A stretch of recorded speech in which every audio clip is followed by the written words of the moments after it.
여러분 오늘 본문 1절을 보게 되면 새 번역이 좀 재미있게 번역을 했습니다.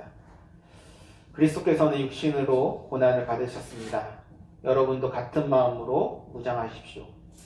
육신으로 고난을 받은 사람은 이미 죄와 인연을 끊은 것입니다. 고난을 받은 사람들은 죄와 인연을 끊었다. 굉장히 이상하게 들릴지 모르지만 사실인 것 같습니다.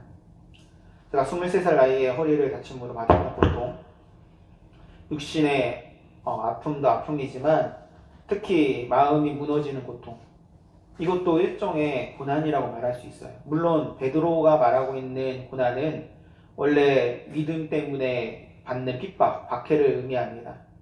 초대교회 성도들은 그리스도인이라는 이유만으로 고통을 받았습니다. 그런데 여러분 놀라운 것은 그 원리가 우리의 삶 속의 고난에도 똑같이 적용된다는 점입니다. 저희의 경우에는 분명히 믿음의 선배들처럼 주를 위해서 의로운 일을 하다가 받은 고난은 아니었습니다. 그냥 제 실수와 사고로 인해서 제 육신이 그런 고통을 받게 되었어요. 그런데 놀라운 것은 그 고통, 그 고난이라는 것이 저로 하여금 죄와 인연을 끊는 어떤 계기가 되었다는 것입니다. 나에 대한 모든 기대, 모든 소망이 끊어진 그때 비로소 나를 사랑하시며 여전히 나를 기다리고 계시는 주님이 보였고 그 주님께 유일한 생명과 소망이 있음을 경험하게 되었습니다.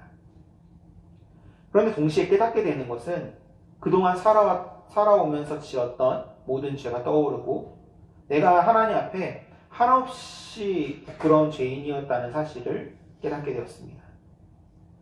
그러나 그 순간에도 또 놀라운 소망이 있는 것은 그런 우리를 용서하신 하나님의 사랑이 있음을 또한 경험했기 때문이었습니다.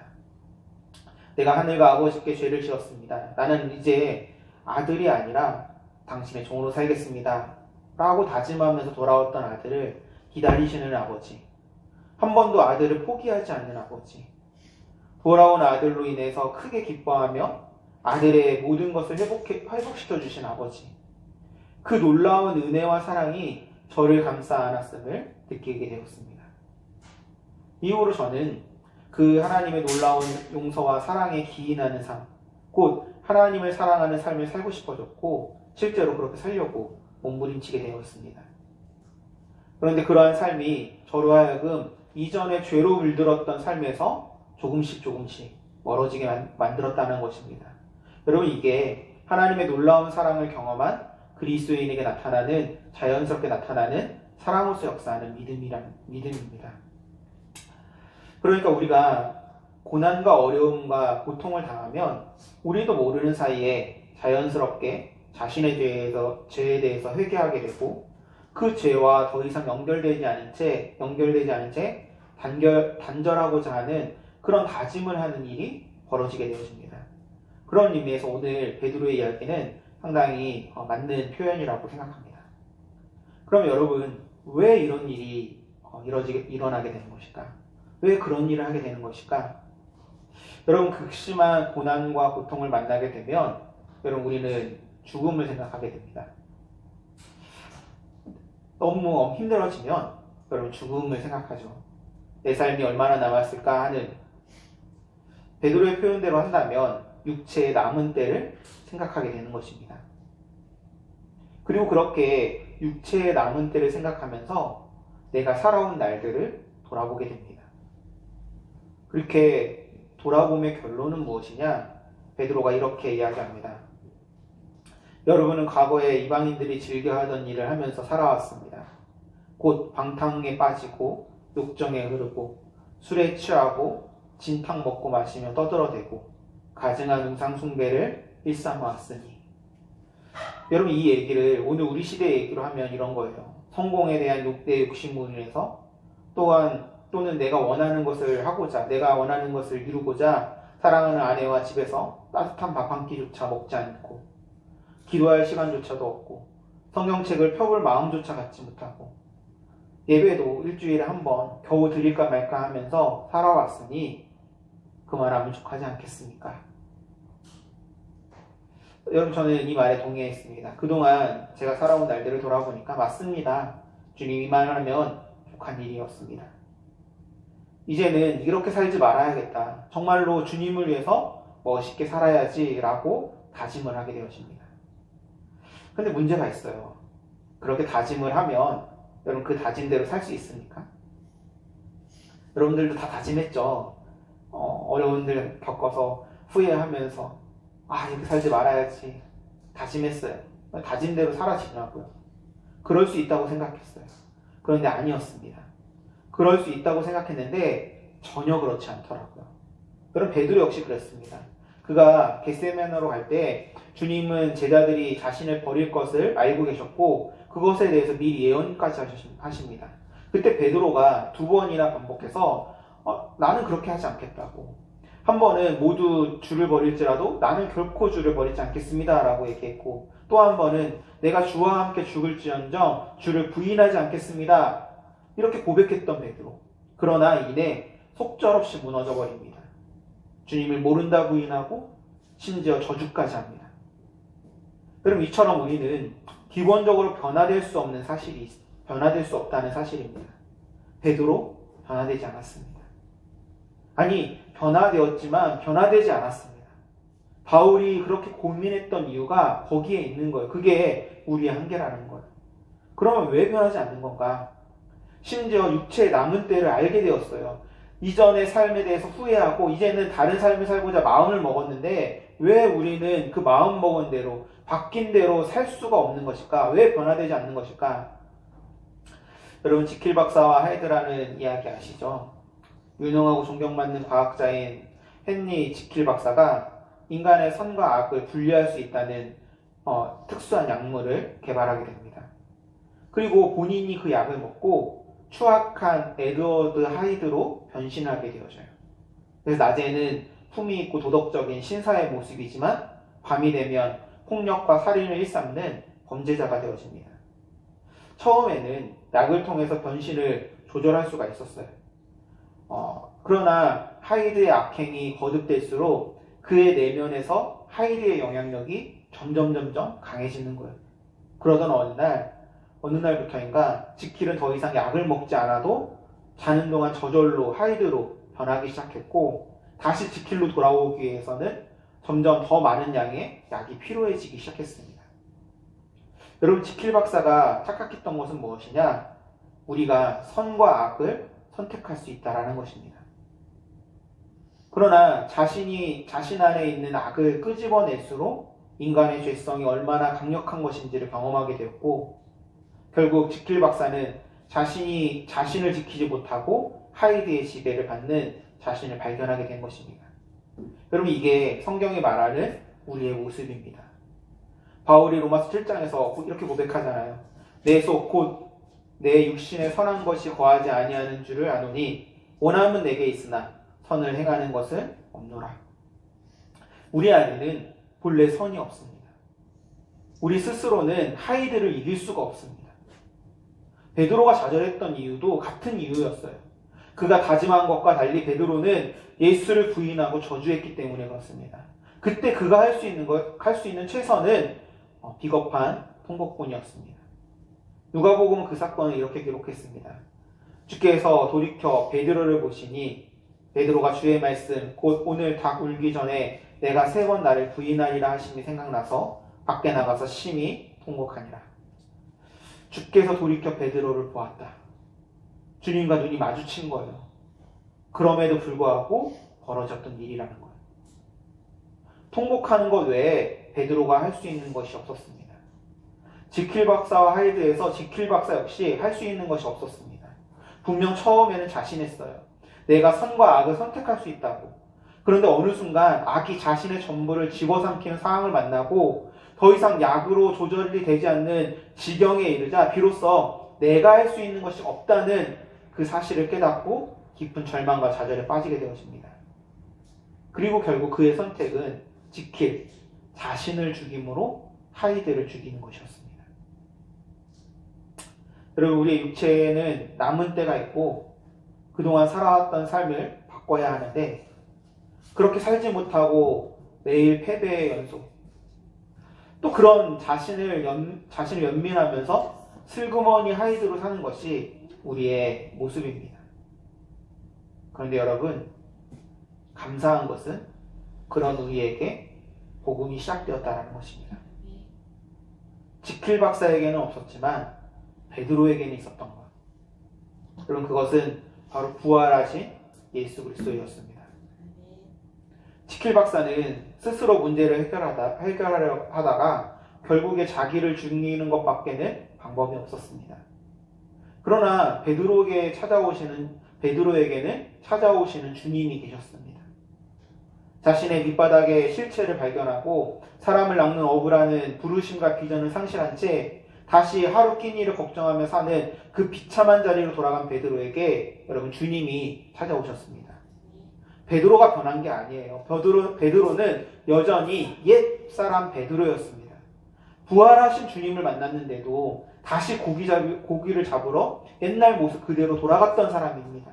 그런데 주님이 그런 베드로를 찾아오신 거예요. 그리고 그때 예수님께서 처방을 내리십니다. 베드로를 아시는 주님, 우리를 다 아시는 주님, 내가 육체의 남은 때를 알고 새 사람을 다짐하더라도 원래 모습으로 다시 돌아가고 있는 모습을 보면서 또 절망하고 도대체 어떻게 해야 될까 도무지 답을 찾지 못하는 우리에게 주님께서는 매우 중요한 답을 주십니다. 내가 나를 사랑하느냐? 베드로와 주님의 이 대화의 끝자락에 이렇게 말씀하십니다. 내가 진실로 진실로 내게 이르노니 내가 젊어서는 스스로 띠띠우고 원하는 곳으로 다녔거니와 늙어서는 내 팔을 벌리니 남이 내게 띠띠우고 원하지 아니하는 곳으로 데려가리라. 여러분, 이 말씀은 전통적으로 베드로의 순교를 예언하는 말씀으로 해석되어집니다. 실제로 요한은 그 다음 절에서 이 말씀은 베드로가 어떠한 죽음으로 하나님께 영광을 돌릴 것을 가리켜 말씀하신 것이라고 기록했습니다. 베드로가 늙어서 로마 병사들에게 끌려가 십자가에 달린 것을 예언한 것입니다. 그런데 여러분, 저는 이 말씀 안에 또 다른 영적인 의미가 있다고 생각합니다. 말씀에서 젊어서는 스스로 띠띠고 원하는 곳으로 다녔거니와는 한마디로 말해서 자기 마음대로 살았던 삶을 말합니다. 지금까지는 자기 마음대로 살았죠. 그런데 그게 여러분, 자기 마음이라는 말이 너무 적절한 표현인 것 같습니다. 바울이 얘기했던 내가 원하는 마음과 또 원하지 않는 마음. 근데 그 원하지 않는 마음이 사실 그의 진짜 마음은 아니었던 것이, 진짜 마음이었던 것은 아니었습니까? 베드로도 마찬가지예요. 내가 절대로 주님을 대신하지 않겠습니다 라고 얘기했던 그것이 아니라 주님을 모른다, 주님을 저주하고 주님을 배신하는 게 베드로의 진짜 마음은 아닌가. 그렇게 자기 마음대로 살았단 말이에요. 그런데 늙어서는 남이 내게 띠띠우고 원하지 않는 곳으로 데려가리라. 여기서 남으로 번역된 헬라어는 알로스라는 형용사인데 그 뜻은 또 다른이라는 뜻을 가지고 있습니다. 그러니까 물론 문맥상 이것은 베드로를 체포할 로마 병사들을 가리키는 거예요. 그런데 조금 달리 생각해보면 베드로가 순교의 자리까지 갈 수 있었던 것은 누구의 능력이었을까? 베드로 자신의 힘이었습니까? 여러분, 베드로가 어떻게 순교의 자리까지 갔나고요? 베드로 자신의 힘이었냐고요? 아니에요. 성령님의 능력이었습니다. 오순절에 성령을 받은 후 베드로는 완전히 다른 사람이 되어집니다. 예전에 여종 하나의 물음에도 주님을 부인하던 그 베드로가 이제는 사내들인 공회 앞에서 담대히 복음을 전하게 되어집니다. 죽음이 예정되어 있고 죽이려고 하는 그 사람들 앞에서도 담대하게 예수를 증거합니다. 여러분, 무엇이 그를 바꿨습니까?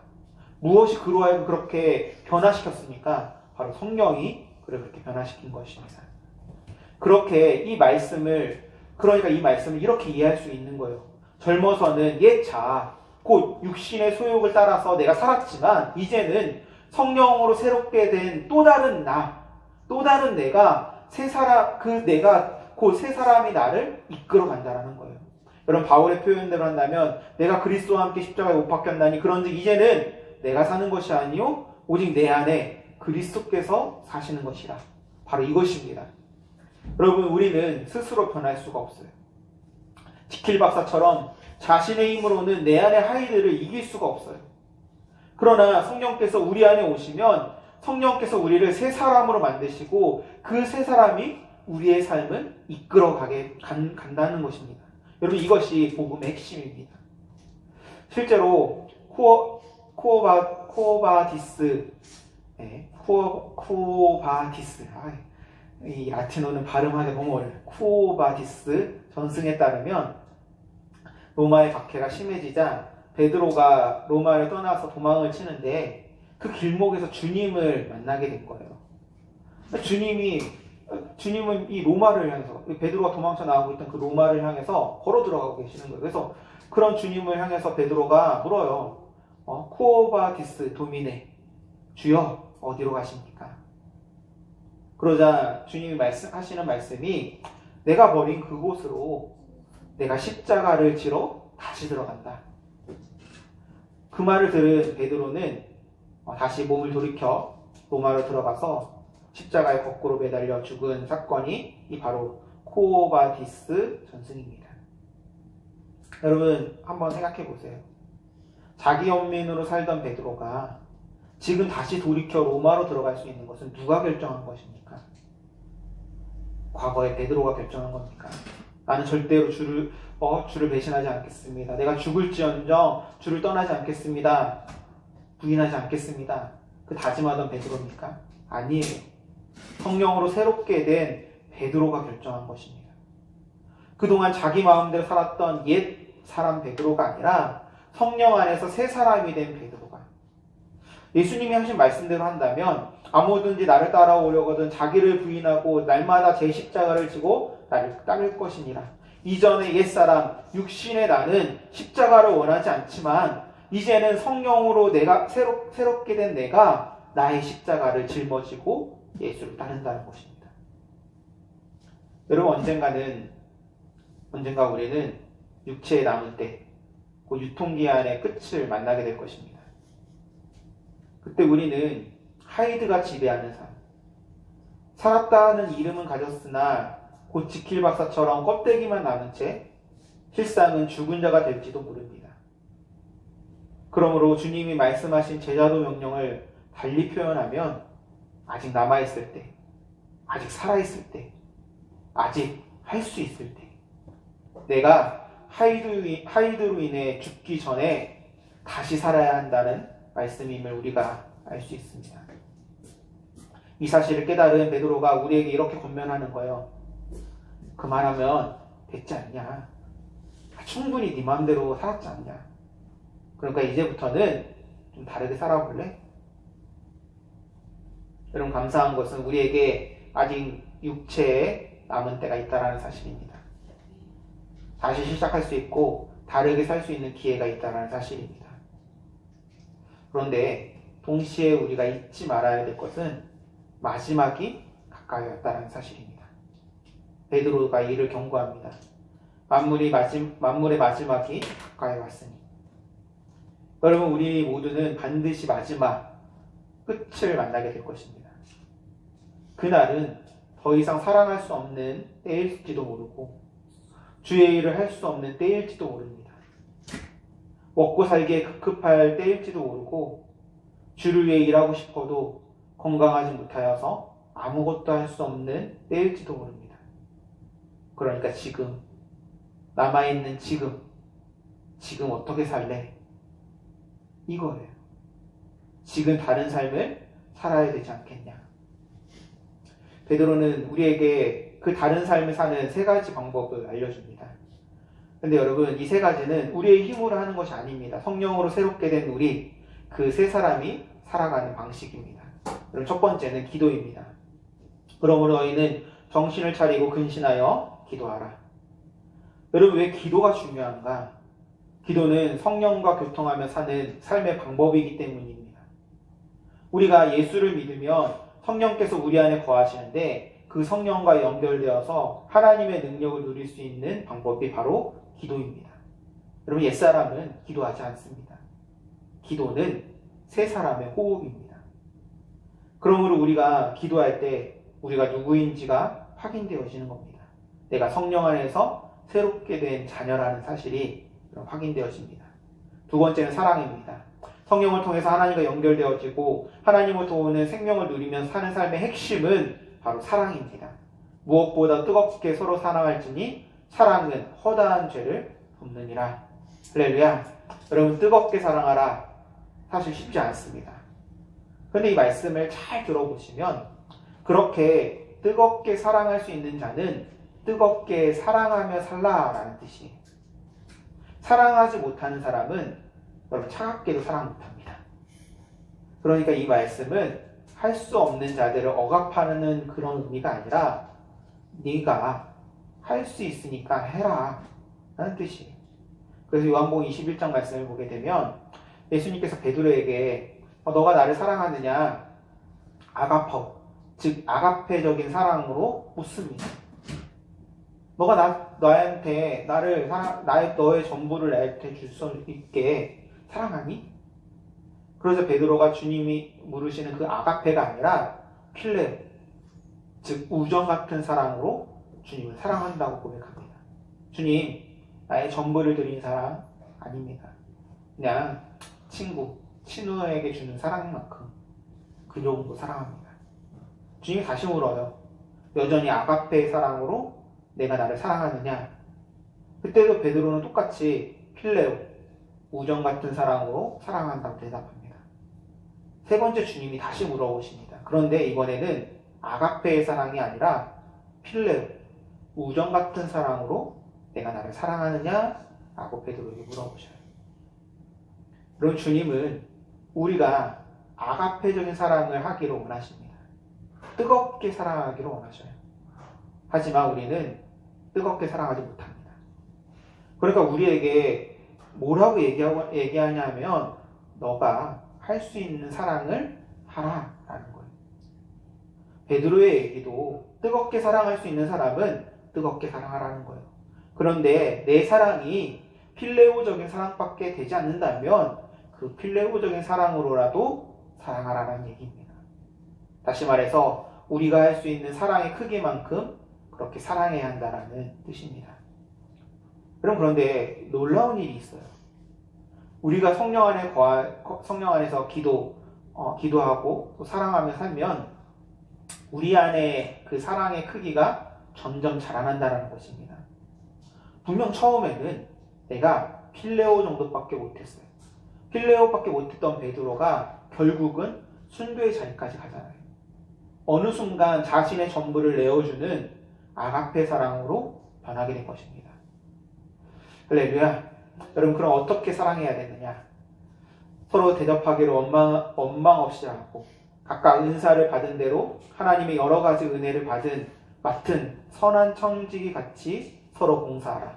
만일 누가 말하려면 하나님의 말씀을 하는 것 같이 하고 누가 봉사하려면 하나님이 공급하시는 힘으로 하는 것 같이 하라. 여러분 보세요. 하나님이 공급하시는 힘으로 하는 것 같이 하라. 결국 우리가 봉사하고 섬기는 것도 사랑하는 것도 내 힘이 아니라 하나님이 공급하시는 힘, 그 성령의 능력으로 한다는 것입니다. 기도하고 사랑하고 봉사하는 것, 이 모든 것이 성령 안에서 새 사람으로 사는 삶의 모습인 것입니다. 그럼 여러분, 왜 이렇게 살아야 될까요? 왜 이렇게 살아야 될까? 만물의 마지막이 가까웠기 때문에 그렇습니다. 우리의 삶에 유통기간이 있다고요. 우리 모두에게 반드시 그날이 올 것입니다. 싱싱한 젊음도 사라지는 육체의 종말을 여러분 만나게 될지 모르고 더 이상 어떤 것도 하고 싶지 않은 생각의 종말을 만날지도 모릅니다. 그러니까 그날이 오기 전 아직 남아있는 것이 있을 때 다시 시작해야 하지 않겠습니까? 마지막으로 주님이 사대교회에게 하신 말씀을 읽고 마치겠습니다. 오늘 말씀 전체를 요약하는 그런 말씀인 것 같습니다. 내가 내 행위를 아노니 내가 살았다 하는 이름은 가졌으나 죽은 자로다. 너는 일깨워 그 남은 바 죽게 된 것을 굳건하게 하라. 내 하나님 앞에 내 행위에 온전한 것을 찾지 못하였노니 그러므로 내가 어떻게 받았으며 어떻게 들었는지 생각하고 지켜 회개하라. 만일 일깨지 아니하면 내가 도둑같이 이르리니 어느 때에 내가 이를지는 내가 알지 못하리라. 그럼 주님이 도둑같이 오겠다라는 말씀은 우리를 겁주시려고 하는 말씀이 아닙니다. 마지막이 가까웠다는 얘기는 겁주려고 하시는 말씀이 아니에요. 너를 잃고 싶지 않다. 그러니 지금 나와 함께 가자. 라고 하는 절박한 사랑의 외침인 것입니다. 사랑하는 여러분, 사도교회에게 남은 바 죽게 된 것을 굳건하게 하라 라고 하신 것처럼 우리 안에 아직 조금이라도 남아있는 주님을 향한 마음, 여러분 그 불씨를 성령의 바람으로 다시 살려내십시오. 우리 인생의 유통기간이 끝나기 전 바로 지금이 영광스러운 삶을 시작할 골든타임입니다. 할렐루야, 할렐루야. 우리 함께 이 시간 발달하시면 찬양합니다.